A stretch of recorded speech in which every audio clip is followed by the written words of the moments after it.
Welcome back to Create Astral. We're doing a bit of a mini episode today. I don't have my go-kart. 1 second. We're going to do a bit of a mini episode today because I am joining an SMP. That's right. This Saturday, probably the day that this video comes out, we're starting Project V, which is a vanilla hardcore server that'll only be around for 1 month, which is incredibly exciting. I'm so excited that I got invited and that I, get to play alongside these other creators who are just fantastic. I plan to do a bunch of building and a bunch of really, really cool stuff, but that does mean that this LP is going to take about a month break, which is like, with my upload schedule, that doesn't really change much. But yeah, I did want to get at least one more episode out before that starts, and I wanted to do the final kind of missing piece that these towers are missing. At the very end of the episode, 2 episodes back, we did this little pixel art of our big anime lady in the sky, TM. And this is actually meant to be a little bit of a hologram. So I wanted to add a little bit of motion to it. And you might have seen in the original time lapses of this build that we set up a little bit of a chamber inside here with some glass. And I didn't really address it in the video because it was super long, but these tubes right here actually serve a purpose. And we're going to use Create to do one of the coolest things that you can do with Create, which is to phase blocks through other blocks. And I'm about to fall down and die. Yep. I'm so good at this game. With the amount of times that I've died in this series, it does make me wonder if I'm going to die in this next hardcore series. I mean, I lost my last one to a piece of pointed dripstone, so it doesn't bode well. So like I was saying, the best way to phase blocks through other blocks is with a minecart contraption, and Create Mod does this in a really, really cool way. And we can use this not necessarily for a functional purpose, but for something that is purely decorative. And I want to kind of show you what I had in mind. Essentially, the hologram itself is not really meant to be dynamic. I think there's some things we could do to have the actual model in the hologram move around, but that's not really something we're going to do right now. I want to have a glitch. I want to have a scrolling sort of error. Think Star Wars. Think Blade Runner. They have these sort of like large projected holographic images, and every once in a while, to showcase that it is a rendered holographic image, you'll see like a little bit of a scrolling error in the hologram. It's sort of like TV fuzz, but in 3D form. And I want to accomplish that here with the use of the Create mod. It's going to be pretty cool. Oh, this is my mobile storage room. Yeah, we use lots of minecart contraptions around here, but if you want to know a little bit more about this minecart contraption, you're going to have to go back to the first episode of this series. Now let's grab a schematic, and then we can see a ghost image of what we're working on today. Now, this isn't something that I need a schematic cannon for because it's really not that big, but we want to just go ahead and throw this down like kind of right here in the middle of the room, and you can kind of take a look at what we've got here. Essentially, it's just a minecart contraption. It just has some glass panes going across like this, and what I wanted to do is once we get this in place, I can kind of showcase a little bit of an edit that I want to make to this structure. So what we really need is just some glass, white stained glass, we need a rail, we need a cart assembler, and we can get this thing done pretty quick.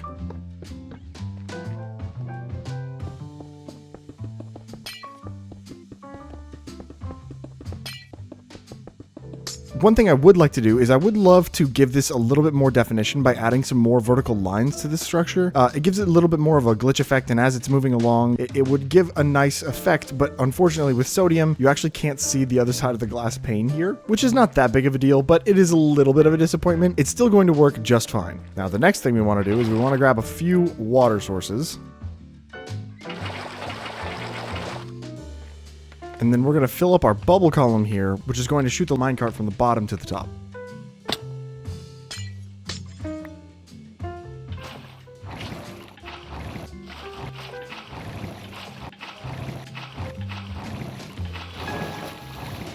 All right, and there we go. We have all of our water sources all the way up to the top. We can go ahead and put our glass back to make sure the minecart doesn't shoot out the top of the tube. We can hop back down here, craft up a little bit of super glue because my old one got deleted when my inventory got reset.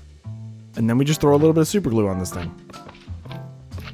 The last, probably most important thing you want to do is to go ahead and lock the rotation on this. That's pretty much true of all minecart contraptions these days. I can't think of a time where I've ever used either of the other settings, but I feel like it's worth mentioning. We go ahead and put our minecart in here, we flip our switch, and we now have our little contraption. We can go ahead and pick it up, go back up to our little loop system here,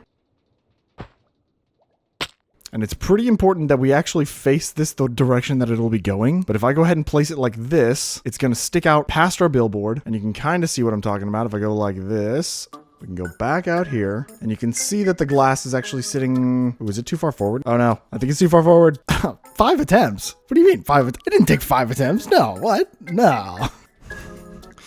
Okay. 5th time's the charm? Who knows? Oh. Oh. Looks like it's already trying to run. Oh no, I'm so tired. Well, at least now we can get a good look at how this thing works. And as you can see, we have a nice scrolling glitch effect in Minecraft.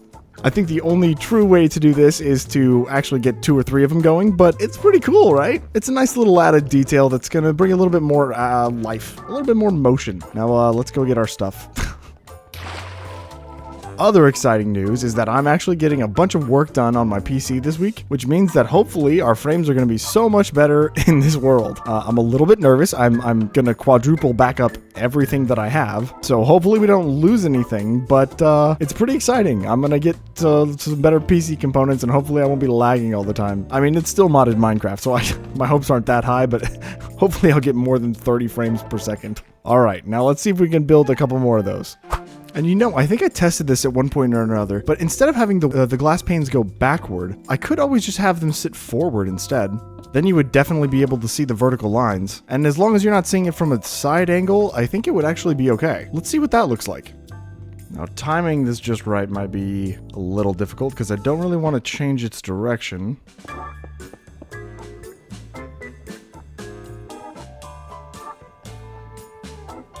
So yeah, now we should have 2 of them going. Let's see how that looks. Alright, from the angle over here, it looks a little bit goofy because of how far it sticks out. Interesting. I think from straight on, it looks okay. I wonder if we could try reducing that by a block again.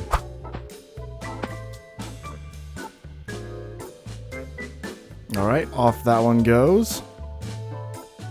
Let's try this one more time. Okay, that one looks like it fits much better because at least it's connected to this glass here. I don't know why I thought I had to set it forward more. Let's grab that other one and we'll get it swapped out. And you know what? While we're at it, we might as well go ahead and add a couple of these glass panes that'll allow it to look a little bit more broken up. But if we go ahead and step in here, do that. Let's see how it looks now. Oh, this one looks much better. So what I did on this second one is that I placed those glass panes in place, but I didn't actually glue them to the structure. So the glass panes sit forward, but there's no actual glass pane out in front, which makes it look a little less jut-outy. But from the front angle here, you can see it does scroll by like a little bit of a visual glitch. Now, unfortunately, my Create Mod has an issue, and I don't know if this is fabric specific, where you can see the shadows as the contraption goes by. I've seen it a lot in the trains and things like that. It just has some sort of issue rendering these moving contraptions, and that's not something I can really combat, at least not in any way that I know how. But I like this detail. It's a nice little added effect, and I think we should go ahead and remove those front glass panes from that other one as well. Don't know which one that is. Is it this one? Editor Vi here. This actually showcases a little bit better of what I was talking about. So what the glass panes are doing is that they're connecting on the front face there, but you can see that I haven't actually super glued the one that's on the front face to the contraption. It means the glass pane sticks out slightly, but it doesn't have that extra glass pane that makes it jut out even further. The glass pane that's inside this contraption won't actually update once you actually assemble the minecart contraption. No, it is not this one. So yeah, I've placed these glass panes out in front, but if I go ahead and remove that super glue, remove the glass panes that were here, instead we can just have these glass panes sitting here, which will give it a little bit of an extra definition by pulling that glass pane out front, but it won't stick out as far, which I think is a nice little added detail. And now that we have those in place, they will run infinitely. And the only real thing that you would need to know if you were going to try and replicate this is that this here is a water column. And then when you get to the top here, you have the water column flow this way, which will bring the minecart back. And then at the very end here, instead of having go straight into a block, you actually want it to travel downward because it does have the possibility of stacking up multiple minecarts at a time, especially on relog. That's at least what I've run into. You want this block to be solid here so that your power source can get to the rails, and then that's pretty much it. You don't have to make this out of glass or concrete or anything like that. None of those materials really matter. The only thing that really matters is that you use powered rails on both the bottom and the top. Make sure they're powered, and then you have a bubble column here. And I think if you took this to the max, you could probably get a pretty cool effect going, but you will probably cover up your pixel art a little bit. So I think I'm probably going to only add one more to this. And now we'll have 3 of them going. Kind of a fun little detail. I like it a lot. Now I do want them to not be so consistently spaced apart. So what I think I'm going to do is I'm going to depower this rail for just a second. And that should give it a little bit of a gap in between a couple of these. I think ideally I'd have 2 of them very close together and then a long gap and then a third so that they don't look consistent at all, but you can run into a little bit of an issue where they will collide. Kind of like that. And then that ends up just interrupting and then it spaces it all back out again. Dang it. So you have to get this timing kind of perfect. Oh, now they're all 3 bouncing around. Oh no. Oh, actually, wait. That might have worked. Oh, dude, that's perfect. The perfect timing. Now, I can't make any promises that this is going to stay consistent based on how often you're relogging or if you're on a server or something like that, because minecarts, their locations aren't calculated very well in Minecraft. Minecraft isn't exactly great at knowing where entities are in the world, unfortunately, but I think it's a nice little effect, and if I have to fix it every once in a while, or even every time I log in, I think I'm okay with that, because it should just be a matter of me flicking a switch, I think. But yeah, I know this was a bit of a shorter episode, not too much going on in the Let's Play world, but in preparation for the big SMP that I'm playing on next week, or I guess, wow, in the next couple days, I've been grinding. I've been grinding a lot of hardcore Minecraft. I want to be not rusty, and I want to be ready, and also, we've built some cool stuff in creative that we're going to be building on the server. So if you want to check us out, just as this video goes live, we're going to be over on Twitch playing some Project V with a bunch of new friends. It's some exciting stuff. I also plan to make a couple episodes on YouTube for that series, so you can look forward to those as well. But that's pretty much all I have for you today. I appreciate you so much for watching. If you like the video, like it. And if you want to subscribe, do it. And I'll see you in the next one. I'm out of here. You see what I did there? Because the I'm. Oh, I need a social life, huh?